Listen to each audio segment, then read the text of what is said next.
You could have normal cholesterol, normal triglycerides, and half of these people still have heart attack. Here are the 3 best tests that show whether or not you have plaque in your arteries in your heart or in your neck. These are the ones that cause heart attacks or strokes. Hi, I'm Dr. Kevin Ham from Vancouver, Canada. As we showed in the previous episode, which are the blood tests that help you. But even if those blood tests are normal, you could still have plaque. We want to definitively know or have a baseline of when you get plaque and how much plaque you have. The number 3 test you should consider a calcium heart scan. It is a CT scan of the heart that measures calcium, and this calcium sits inside blood vessels. As your arteries get plaque, it's first soft, it's fatty, it's fibrous. And over time, it heals like a scab inside the heart vessels. What happens then and how it hardens is calcium gets deposited in there. So it becomes more stable. The body's trying to protect itself from plaques from rupturing, causing heart attack prematurely. Over decades, typically, you get calcified plaque.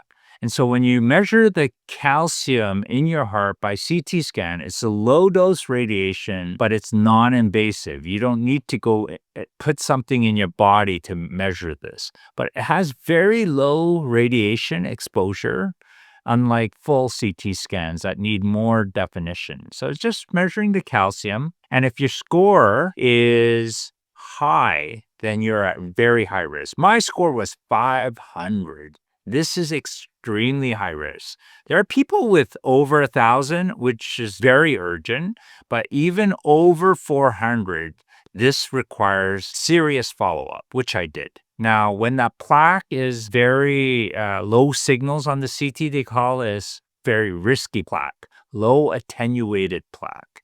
And these are the ones that are risk to burst. So just because you don't have a high score, the calcium is only measuring the hard plaque. It's not measuring the soft plaque because there's no calcium in the soft plaque. Even if you have a score of 0, which my wife does, it doesn't mean that you have no plaque. It just means you have no calcified plaque, but you could have soft plaque. But your risk is so low that you just need to monitor this. Now, the reason I put the next test as number 2 is because if you do have a positive number, anything greater than 0, it means you have calcified plaque, and therefore you have some soft plaque.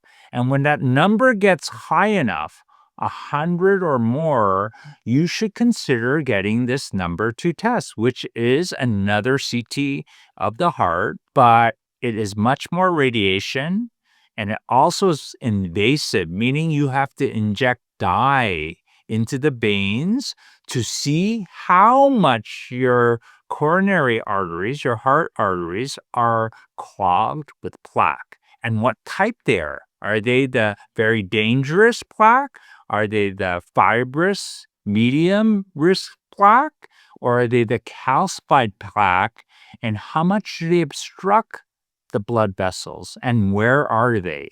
So it's a very quantitative and qualitative measure of the plaque, not just a general score of one type of plaque. Is a CT calcium scan, it's just calcified plaque. This is a much more detailed picture inside your arteries, but it requires invasiveness, more radiation. Unless your doctor orders this, it costs a lot more. So, for example, I paid $2,000. I'm Canadian. I went down to the US to get this test because this particular CT test was not offered in Canada. It's just called a CT Clearly that uses AI, and it maps out all your coronary vessels, your 3 main vessels, and shows you exactly where and how much. And I found out in a diagonal branch off one of my main coronary arteries, I had 77% blockage. So I decided every 6 months or so, I'm going to repeat this exam to see whether that's progressing, staying the same, or getting worse. I'm also measuring the blood flow through there, which is a separate test that I won't get into. So that's a number 2 test. It's the CT angiogram. Best tests to get is non-invasive, doesn't have radiation, And it's not picturing the heart vessels. It's picturing the neck vessels.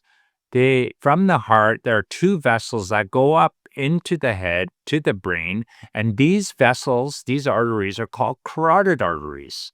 So these are double the size of the heart arteries. So they're easy to visualize. They're surface, so very easy access.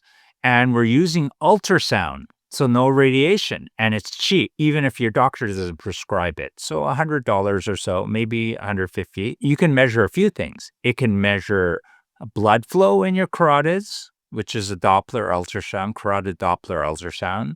It can measure the thickness of the arterial wall to give you an indirect measure of plaque building up in your arterial wall, and that is called the CMIT, the carotid intima media thickness test. So the inside to the middle, the muscle layer, that is what's being measured as the thickness. And if it's over 0.9 millimeters, it's high.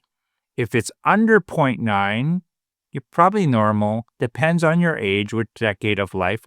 As you get older, it tends to increase. The CMIT is a measure that tells you whether there's risk. Third thing is you can actually see whether there's plaque in the carotids. Now, if you have visible plaque, most likely means you have plaque also in your coronaries. So it's an indirect measure of whether you have plaque in your heart as well. But not only your heart, in your brain, in the rest of your body, in the vessels, wherever there are arteries. Just in review, the number 3 test is a CT calcium scan that measures just the calcified plaque in your arteries, has low dose radiations, non-invasive. Number 2 is a CT angiogram. It measures all the plaque in your major vessels in your heart, and it tells you where and how much and what type. But it is invasive because you inject a dye. Some people are allergic to this contrast dye. Best test is something that is repeatable. You can do this. It's cost effective, only $100 or so. There's no radiation. These are the 3 best tests, and I encourage you to get at least the carotid test.